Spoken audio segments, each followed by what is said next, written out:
장대장TV 시청자 여러분 안녕하십니까, 장대장입니다. 최근에 사전 청약을 했죠. 네, 엄청난 경쟁률로 첫 스타트를 끌었는데, 자 그러면 어느 지역의 경쟁률이 어느 정도로 많이 나왔고, 또 어떤 지역이 많이 나왔고, 어떤 지역이 상대적으로 적게 나왔고, 또 어떤 연령대가 많이 신청을 했고, 이걸 우리가 통계를 확인해 보면서 과연 그러면 향후에 이 부동산 시장에 어떤 영향을 미칠 것인지, 거기에 대해서 한번 살펴보도록 하겠습니다. 자, 사전 청약 흥행에 웃고, 흥행을 했다는 것은 어쨌든 간에 정부 차원에서는 지금 집값 때문에 여러 가지 보궐선거에서 서울시장, 부산시장, 여당 입장에서는 다 야당에 내주고 또 여러 가지 지지율이 안 좋아지고 있는데, 사전청약이 그 전에 또 LH 사태도 또 문제가 있어서 계속 부동산 때문에 안 좋았죠. 그런데 이 사전청약이 흥행했다는 것은 당연히 웃을 수 있겠죠, 정부 입장에서는. 하지만 쏠림에 울었다. 이게 이제 어느 쪽에 많이 경쟁률이 높아졌다, 골고루 돼야 되는데, 또 경쟁률이 높다는 것은 한편으로 좋지만 한편으로는 그 많은 분들이 집을 사야 되는데 집을 많이 구하지 못했을 때는 또 다른 풍선 효과가 일어났을 때 또 어떻게 될 것인지, 거기에 대해서 중요한 건 그거죠. 그러면 그 청약을 받지 못하는 분들이 어느 쪽으로 흘러갈 것인가, 이게 향후에 부동산 시장에 어떤 영향을 미칠 것인지 우리가 예측을 해볼 수 있는 부분입니다. 자, 핵심은 그렇습니다. 이 서울을 벗어나서라도 집을 사려는 무주택자, 특히 2030 젊은 세대가 많다는 점을 고스란히 드러내면서 씁쓸하면 안 겠다. 그래서 이 서울 도심 내 주택 공급 필요성을 방증하는 것이라고 볼 수가 있습니다. 자, 이 자격이 까다로운 특공 물량도 너무 많아. 지금 이 공공 분양은 일반 공급이 15%, 특별 공급이 85%거든요. 사실상 이 40, 50대는 이 특공이 거의 안 된다고 봐야 되겠죠. 여기 신혼부부 특별공급이라든지 다자녀 특별공급이라든지 노부부 특별공급 이런 게 지금 많이 있고, 일반 공급은 거의 이제 전용 40제곱미터 이상은 청약 총액으로 하기 때문에 여기는 이제 좀 그 연령대가 있는 분들, 청약을 오랫동안 10만 원씩까지 인정이 되기 때문에 오랫동안 넣은 분들이 더 유리하기 때문에 연령대가 있는 분들인데, 이것만 가지고 볼 때도 이 젊은 층이 유리한 특공이 훨씬 많기 때문에 나이가 있는 이런 어떤 유리한 그런 어떤 40대라든지 50대는 상대적으로 좀 불리한 게 요즘에 이제 그 좀 중장년층이 불만 있어하는 부분들 중에 하나죠. 그 다음에 이제 지금 청약제도가 굉장히 좀 복잡한 게 뭐냐면, 여기 보시면 66만 제곱미터, 그러니까 20만 평 이상의 대규모 택지라고 하는데, 우리가 여기에 따라서 20만 평 이상이냐 아니냐에 따라서 기준이 좀 다릅니다. 그래서 이 여부에 따라서 해당 지역과 경기도, 기타 지역 거주자를 대상으로 하는 우선 공급 비중이 다른 까닭이다.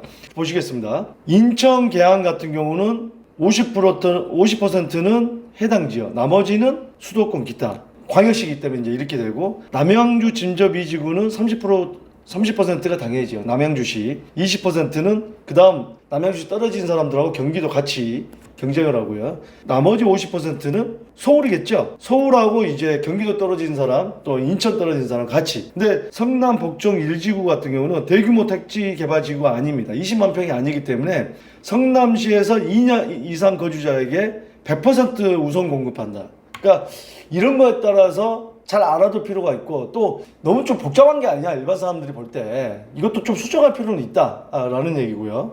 자, 그러면 경쟁률 한번 보겠습니다. 이번에 자, 인천 계양지구는 일반 공급이 있고 특별 공급이 있는데, 특별 공급은 10.9대1, 59제곱미터가, 일반 공급은 117대1. 점점 커질수록 84제곱미터로, 전용 84제곱미터, 그러니까 33평형으로 갈수록 734대1, 특별 공급은 240대1. 자, 남양주 진접 2지구도 보세요. 51제곱미터는 13대1, 특별 공급은 0.9대1.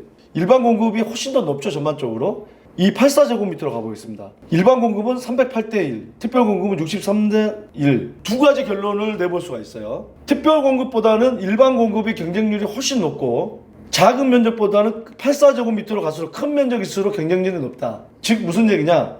결론을 좀 내보자면, 특별 공급이 경쟁률이 더 일반 공급에 비해서 낮다는 것은 물량이 더 많고, 아까도 얘기했지만, 조금 전에 얘기했지만, 공공택지에서는 85%잖아요. 물론 또 일반 공급은 또 지원자도 더 많을 수도 있어요. 특별 공급이 안 된다고 생각하시는 분은 일반 공급이라도 한번 찔러보자, 이런 식으로 그런 부분도 있지만, 물량이 적은 데다가 더 몰려드는 그런 경향이 있죠. 그래서 일단 일반 공급 경쟁률이 훨씬 높다. 그 얘기는 일반 공급이 특별 공급에서 훨씬 물량이 작다. 또 많은 사람들이 선호하는 타입은 5구 타입, 그러니까 뭐 24평형이나 그 22평형 이런 거보다는 33평형을 더 선호하고 있다. 한 방 3개짜리 이상, 물론 뭐 24평형은 방 3개짜리 있습니다만 33평형, 34평형을 더 선호하는 현상이 있다. 이런 결론이 나옵니다. 자, 이 통계를 좀 더 보면요, 이 공공 분양의 일반 공급 신청자는 35,600명, 특별 공급은 3154명, 31,540명. 그러니까 공공 분양하고 공공 분양 내에 일반 공급은 자 36,000 대략, 특별 공급은 31,500. 크게 차이는 안 납니다. 하지만 일반 공급은 15%, 특별 공급은 85%. 이 물량 배분 차이가 엄청난 경쟁률을 야기시켰다. 이런 결론이 나올 수가 있고, 지금 그래서 이제 그런 얘기가 나옵니다. 신혼부부는 신혼희망타운이라고 또 있습니다. 특별공급에 있는 신혼부부 특별공급 외에 신혼희망타운이 또 있어요. 젊은 층이 또 갈 수 있는 생애 최초도 있죠. 특별공급 안에. 이거 왜 신혼희망타운 따로 있기 때문에 이 젊은 층에서 결혼을 많이 해서 애를 많이 낳게 해서 이 생산 가능 인구를 갖다가 인구 감소 이런 어떤 걸 해결할 수 있는 생산 가능 인구를 계속해서 생산해야 되는 뭐 그런 과제도 있겠습니다만, 40대, 50대 이런 분들이 오히려 소외받는다. 이런 좀 결론도 나올 수는 있을 것 같아요. 자, 그러면은 이 통계를 한번 보겠습니다. 일자 사전청약 지역별 신청자, 지역별 어느 지역에서 많이 신청을 했냐?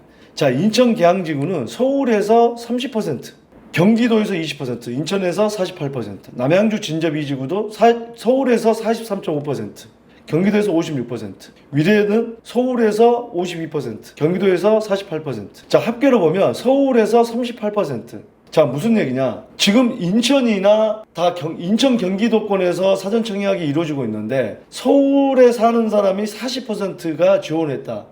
이 얘기는 무슨 얘기냐면 어쨌든 간에 서울에 지금 집값이 많이 오르고 있고, 또 내 집 마련을 못하는 분들이 내 집 마련을 하려는 분들이 많다. 그러면은 과연 이런 분들 40% 안에서 내 집 마련을 못하는 분들이 훨씬 더 많겠죠.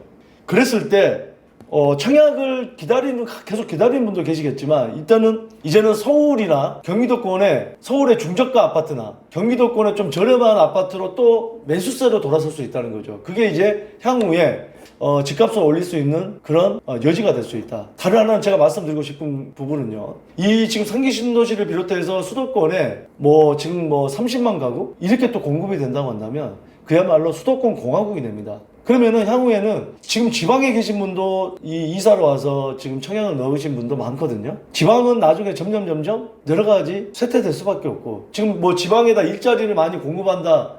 지방에 일자리를 공급 많이 하는데 이 경기 인천 수도권에 집을 많이 지어요. 앞뒤가 안 맞는 정책이에요. 그러면은 이렇게 봐야 돼요. 수도권에 있는 사람들이 직장을 못 구하거나 지방에 있는 일자리를 수도권에 집값을 떨어뜨리지 않고, 또 이런 분들이 실업자가 되지 않기 위해서는 바로 수도권에 직장을 많이 만들어야 되거든요. 일자리를. 결국에는 이 수도권 공화국이 결국에는 될 수밖에 없다. 또 향후에는 수도권 공급을 경기 인천에 공급이 많이 되기 때문에 어느 순간부터는 집값 떨어지고, 공급이 훨씬 더 많기 때문에 집값 떨어질 그런 상황도 염두를 해두고 여러 가지 계획을 세워야 된다. 이런 말씀을 드리고 싶습니다. 자, 오늘 내용을 좀 정리를 해보자면, 3기 신도시 사전 청약이 첫 스타트를 끊었는데 엄청난 경쟁률로 정부 입장에서는 웃고, 또 바로 청약 신청한 분들 입장에서는 울고, 아무래도 경쟁률이 좀 세기 때문에 내가 안 되면 어떻게 할까 하는 그런 생각이 있는데, 거기에서는 서울에 지금 거주하신 분이 굉장히 많이 바로 지원을 했다. 또 전용 84제곱미터가 가장 경쟁률이 높았다. 즉 서울에 사는 사람이 33평형을 경기도 살려는 사람이 가장 많다는 결론이 나올 수가 있고, 결국에는 경쟁률이 높다는 것은 떨어지는 분들이 그만큼 많다는 건데, 이 떨어지는 분들이 과연 집값이 떨어질 거라고 생각하면 당연히 전월세에 머물면서 기다리겠지만, 지금과 같은 상황이 계속된다고 한다면 서울의 중저가 아파트나 경기도권의 저렴한 아파트로 계속 매수세가 청약이 아닌 매수세로 돌아설 수 있기 때문에, 집값이 더 올라가기 전에 지금이나 사야 되는 그런 심리가 있기 때문에, 다시 한번 이런 어떤 서울을 비롯한 수도권의 중심부의 집값이 올라갈 수 있는 그런 여력이 남아있다라는 통계 결과를 보면서 예측을 해볼 수가 있겠습니다. 자, 오늘 이 영상이 여러분들 여러 가지 결정하는데 많은 도움이 되셨기를 바라겠습니다. 매주 화요일 저녁 6시에 라이브 방송으로 여러분들의 고민 상담, 너무나 다 다릅니다. 똑같은 아파트를 사고 팔더라도 본인의 환경에 따라 다르고 또 다주택자냐 아니냐에 따라 다를 수 있기 때문에 여러 가지 이런 문제를 혼자 고민하지 마시고 바로 라이브를 통해서 고민 상담을 해 주시길 바라겠습니다. 신간 대한민국 아파트는 절대 배신하지 않는다 나왔습니다. 여러분들 많은 관심 부탁드리겠습니다. 감사합니다.